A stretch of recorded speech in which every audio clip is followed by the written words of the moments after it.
Yo me voy a centrar en una cuestión. Tengo 20 minutos y voy a intentar ser puntual en el tiempo que se me ha dado. No es fácil cuando son temas legales, entonces lo voy a intentar. Entonces, la cuestión es muy complicada. Yo le agradezco mucho el tratamiento que ha hecho porque así me evita tener que entrenar más de los conceptos que ya ha planteado y ha soltado muy bien, ¿no?, las condenas. Bueno, ¿cuál es la pregunta? Aquí yo no vengo a hablar de acciones positivas, esto no es una cuestión ahora mismo de acciones positivas, no vengo a hablar de ningún otro tema, sino si las marcas mínimas indispensables en las pruebas físicas de acceso al cuerpo de bomberos de la Comunidad de Madrid son discriminatorias. Esa es la pregunta que motiva el desarrollo de la estrategia. Bien, no es que ni siquiera indicar, sino a sobrevolar la normativa aplicable, pero algo tengo que decir. En segundo lugar, voy a describir muy bien cuál es la disposición que se analiza jurídicamente. En tercer lugar, como ven ahí, de manera muy breve voy a resolver si constituye una discriminación directa. Como ven, voy a detenerme un poco más en examinar si es una discriminación indirecta y finalmente concluiré con, espero, las principales conclusiones que pueden formularse tras reflexionar sobre los resultados de todos los análisis anteriores. Bien, existe una muy amplia y ya con cierta tradición normativa, tanto a nivel internacional como europeo, como nacional, y hasta llegar al ámbito autónomo. Bueno, no hay que olvidar que la Convención de Naciones Unidas del año 79 debe ser tenida muy en cuenta a la hora de interpretar y aplicar los derechos fundamentales de la Constitución y entre ellos el artículo 14. Y lo que dice esta convención es que los países se comprometen a eliminar de su ordenamiento jurídico cualquier disposición que cause discriminación a eso. En el ámbito europeo, la prohibición de discriminación es un valor de la Unión Europea y particularmente obliga a los estados a garantizarla en el acceso al empleo. La Directiva 2006/54 define los conceptos de discriminación directa e indirecta, pues ya se han enunciado, no me detengo en ellos, y presta una especial atención al acceso al empleo. Y dice, bueno, tanto en el sector privado como en el público, de manera que la directiva es directamente aplicable al sector público, no se puede cometer una discriminación ni directa ni indirecta en los sistemas de acceso y se detiene en los criterios de sello. Tiene la lupa en ese tipo de prácticas porque sabe que ahí pueden concurrir discriminación. El artículo 14, no hace falta volverse a CNDD, y el artículo 23.2 es el que señala o escoge el principio de igualdad, ¿no?, como uno de los principios constitucionales en el acceso al empleo. La ley del año 2007 para la igualdad efectiva vuelve, por si alguien se lo ha olvidado, a recordar los conceptos de discriminación directa e indirecta, y el Estatuto Básico, junto con el principio de igualdad, recuerda los de mérito y capacidad. Y que establece un mandato a los órganos de selección, y de aquí me quiero detener, para que velen no solo por la igualdad de trato, sino también por la igualdad de oportunidades. Y señala la igualdad de oportunidades. Bien, y finalmente una cuestión un poco técnica. Procesalmente, cuando se presenta una reclamación judicialmente donde se alega la existencia de una discriminación y se aportan indicios fundados que no le corresponde a quien reclama probar que existe la discriminación, sino a la parte demandada probar que no existe. ¿Por qué? Porque tiene todos los elementos a su mano. Si es la que establece el criterio o la disposición, está en mejores condiciones de decir por qué lo establece, por qué es necesaria para el fin que quiere conseguir y por qué es proporcionada, no quiera. Bien. En segundo lugar, ¿cuál es la disposición concreta que se va a analizar, que voy a analizar? Pues es la Orden 2780 del año 23. En la base séptima de la orden establece que la selección va a ser por un sistema de oposición. En ese sistema va a estar formado por 4 ejercicios consecutivos, todos eliminatorios, y dentro de esos 4 ejercicios yo me detengo en uno de los criterios que son las pruebas físicas. Bien. En esas pruebas físicas, que tienen una puntuación de hasta 30 puntos, se establecen unas marcas mínimas indispensables en cada una de ellas. De manera que si no se alcanza esa marca, ¿de acuerdo? Como es indispensable, pues hay que seguir la numeración que se contiene en el anexo 2. Pero aquí he cogido una sección, no están todos, pero una sección. Bueno, ¿qué es lo relevante? Que cuando se establece esa marca mínima indispensable en las pruebas, es idéntica, es la misma, es común en candidatas o aspirantes, hombres o candidatas y candidatos. Bien, pues la disposición que vamos a examinar, en ella la marca mínima indispensable, repito, es la misma, es común, es idéntica. Pero, si recordamos lo que decía la Convención del 79 y la ley y la directiva, decía, bueno, no solo tenemos que ver el dato, tenemos que ver los resultados o la situación que se deriva de ese trato idéntico. ¿Cuál es la situación? Pues según los datos, la situación es que el acceso, pues nos ofrece que en la teoría de 2016 puede haber alguna variación con las prisas. Bueno, 113 varones accedieron, 0 mujeres. En 2018, 99,1. 2022, 142, 48,2. Y en 2023, 125. Pero es que además, no solo si analizamos el resultado o el impacto en ese grupo, sino que tenemos en general, efectivamente, menos del 1, creo que era 0,06, son mujeres en el grupo.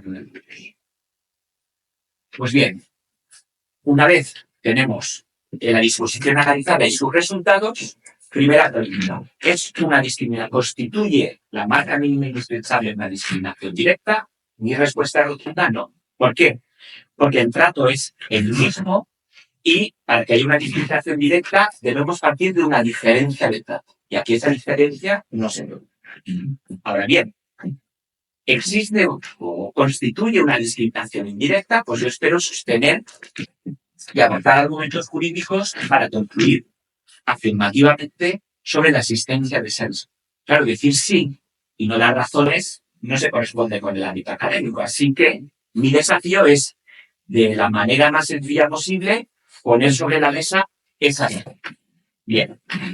¿Por qué se puede afirmar esto? La definición de la discriminación directa dice que debemos estar ante un criterio de selección que sea aparentemente neutro, pero que produzca una desventaja particular en uno de los sexos respecto del otro, excepto si se cumplen dos condiciones que son acumulativas y consecutivas. ¿Cuál es la primera condición? Bueno, que ese criterio persiga un fin legítimo. Y además, que las medidas que se han elegido en ese criterio sean adecuadas y, necesarias y adecuadas para alcanzar ese fin. Bien. ¿Nos encontramos ante un trato neutro? Sí, es un trato neutro. Y si echamos mano de, sobre todo lo que quiero aportar, son sentencias del Tribunal de Justicia de la Unión Europea, del Tribunal Europeo de Derechos Humanos, del Tribunal Constitucional y del Supremo, ahí están las abreviaturas, en vez de tengo que iniciar cada una de ellas, están citadas. Vemos algunos supuestos donde se ha dicho, efectivamente, que es una norma que tiene un trato aparentemente. Por ejemplo, la estatura mínima de unos 70 metros para mujeres y hombres que se exigía en Grecia para acceder al cuerpo de policía, la estatura mínima de unos 60 para mujeres y hombres para acceder a la plaza de especialidad de control aéreo y sistemas de información y telecomunicaciones de las cámaras oficiales del Cuerpo General del Ejército del Aire, unos mínimos de altura y peso exigidos únicamente a las mujeres que querían estudiar en Rumanía medicina militar en universidades públicas, fíjense que aquí era solo para las aspirantes, y la estatura mínima de unos 65 metros para hombres y unos 60 para mujeres para el acceso al Cuerpo Nacional de Policía, donde se dijo, bueno, a pesar de la diferencia, el tratamiento es neutro. Bueno, y algún otro ejemplo en el primer boletín. Por tanto, tenemos un trato aparentemente neutro, como similar al que vimos en todos esos casos. En segundo lugar, ¿pero ese trato produce una desventaja particular con respecto a los hombres? Bueno, yo he ofrecido dos tablas, pero esas tablas nos indican que sí hay una situación de desventaja particular. Oiga, porque yo creo que los datos son suficientes por sí mismos, pero de todas maneras, a lo largo de la sesión se van a presentar muchos más datos que ponen en evidencia no solo en el caso enjuiciado, sino abriendo el foco en otros cuerpos autonómicos. Se abriríamos más el foco en cuerpos y fuerzas de seguridad del Estado o fuerzas armadas, o si nos centramos en datos estadísticos respecto al rendimiento, que tenemos suficientes para aseverar que existe una desventaja particular. Pero claro, lo que hay que tener en cuenta es lo siguiente. Una desventaja particular produce una ventaja particular en los hombres, como demuestra eso. Esto lo podemos fundamentar en las siguientes afirmaciones que ha hecho. Es un signo de discriminación el dato de la masculinización de una determinada categoría. El Tribunal Constitucional en el año 2000 dice, es un signo de discriminación que en un periodo de tiempo los únicos ingresos que se hayan producido hayan sido del sexo masculino. El Tribunal Supremo lo ha dicho. Dice, bueno, tenemos que tener en cuenta lo que nos digan los datos estadísticos para confirmar que hay un indicio de desventaja particular. De nuevo, nuestro Tribunal Constitucional. Y el Tribunal de Justicia de la Unión Europea dice, bueno, hay que tener en cuenta las estadísticas disponibles del acto que se está enjuiciando, pero también algunas posteriores o algunas más atrás. Y también se ha considerado que es la desventaja particular cuando se ha examinado la aplicación de un criterio basado en valores adoptados únicamente teniendo en cuenta a los trabajadores de un sexo determinado. Si nos centramos en el esfuerzo o en una capacidad física muy exigente, también se ha dicho que hay que tener especial cuidado cuando ese es el criterio de selección y de valoración. Cuando hay una valoración con el factor de esfuerzo, dice, bueno, tiene un carácter sospechoso y se ha de estar especialmente atento. ¿Por qué? Porque con carácter general se ha reprochado una falta de neutralidad a la hora de elegir ese.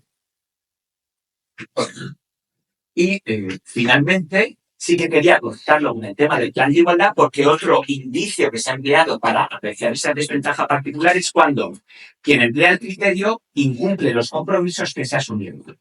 Y ese criterio, desde luego, cumplir, no cumple mucho con la medida 1.2 de la línea estratégica 1 del plan de igualdad que ha acordado voluntariamente la comunidad.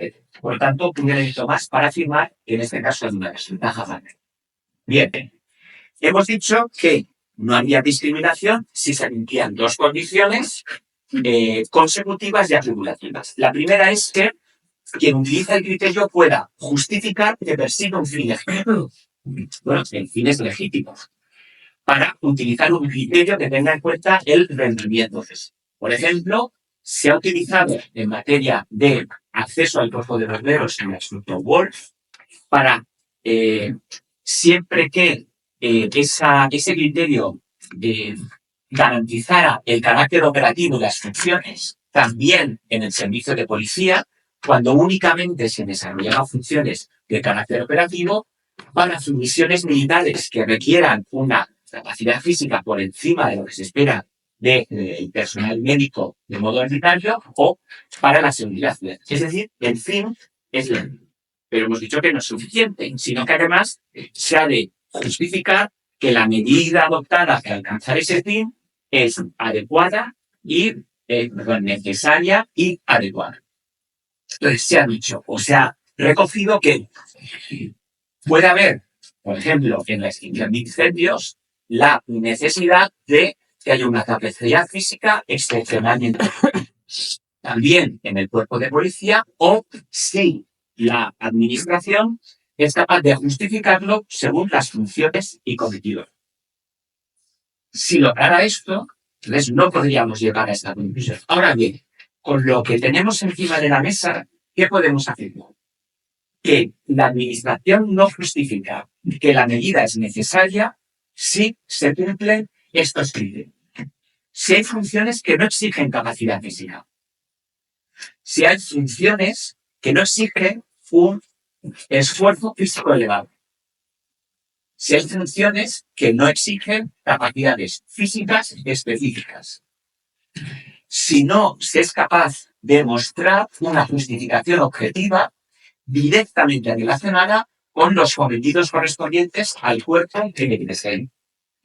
Tampoco se considera una medida necesaria cuando donde se accede tiene polivalencia funcional, cuando no se es capaz de determinar exactamente cómo contribuye a la finalidad o cuando hay distintos ámbitos funcionales. Pero hemos dicho, no solo ha de ser necesaria, y no es necesaria si incurre a uno de estos casos, sino que además ha de ser adecuada y proporcionada. ¿Cuándo se ha considerado que la medida no es adecuada y proporcionada? 1. Cuando no se toman en consideración valores correspondientes a la capacidad media, en este caso eran trabajadoras, de las trabajadoras femeninas. Si no se tienen en cuenta esos valores, se considera que la medida no es adecuada. En segundo lugar, cuando la administración que ha adoptado la medida o la empresa no es capaz de aportar estudios, investigaciones, datos estadísticos o cualquier otra evidencia empírica que informen sus decisiones. Si no logra esto, no va a acreditar que la medida es adecuada. Por lo tanto, va a poder considerarse una discriminación indirecta. Cuando en las bases de convocatoria no se expresan los criterios técnicos racionales, con completa desvinculación a las consideraciones del sexo del trabajador, y hemos dicho que el esfuerzo físico ya era una categoría sospechosa. Cuando se contesta con meras generalidades relativas a que la medida es idónea, pero no se justifica concretamente cuál es esa idoneidad. E igualmente, no es proporcionado cuando se puede alcanzar el mismo objetivo con medidas que no causen esa desventaja particular o la causen en mucha menor medida para las personas del sexo femenino, según de nuevo el Tribunal de Justicia de la Unión Europea. También se ha dicho que habrá una discriminación indirecta y será desproporcionada cuando exceda de lo necesario para alcanzar el objetivo.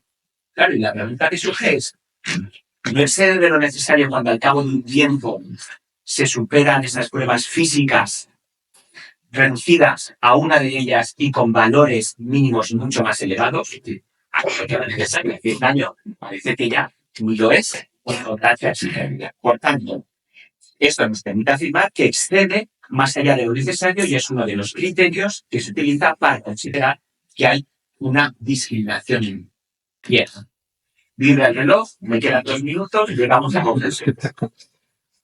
Conclusión, ¿por qué vengo aquí a esta sala que pone por su historia, por su denominación y por quien se habéis acudido ya que se acabó todo el tiempo? ¿Por qué puedo yo hoy afirmar, después de este estudio, que las marcas mínimas indispensables, etc., constituyen una discriminación indirecta? 1. Porque de acuerdo con los criterios jurisprudenciales que hemos dicho, producen una desventaja particular en las mujeres. 2. Porque se basan en valores adaptados únicamente o prioritariamente a los trabajadores de un sexo determinado. 3. Porque no toman en consideración los valores correspondientes a la capacidad media física de las mujeres. Y 4. Aunque persiguen una finalidad legítima y tienen una conexión con las funciones que se llevan a cabo, hay otras funciones que no requieren exigencia física, no conocemos las razones técnicas objetivas que no están en la base de la convocatoria, no conocemos ningún estudio, ningún informe, ningún dato estadístico que haya sido aportado que justifique la proporcionalidad de esas medidas, porque tampoco existen en las bases criterios técnicos desvinculados de esa categoría sospechosa, que es exclusivamente el esfuerzo físico, porque existen otras medidas que no perjudican tanto alcanzando la misma finalidad a las mujeres candidatas y porque, como hemos comprobado, exceden de lo necesario para alcanzar el objetivo que muchísimas gracias.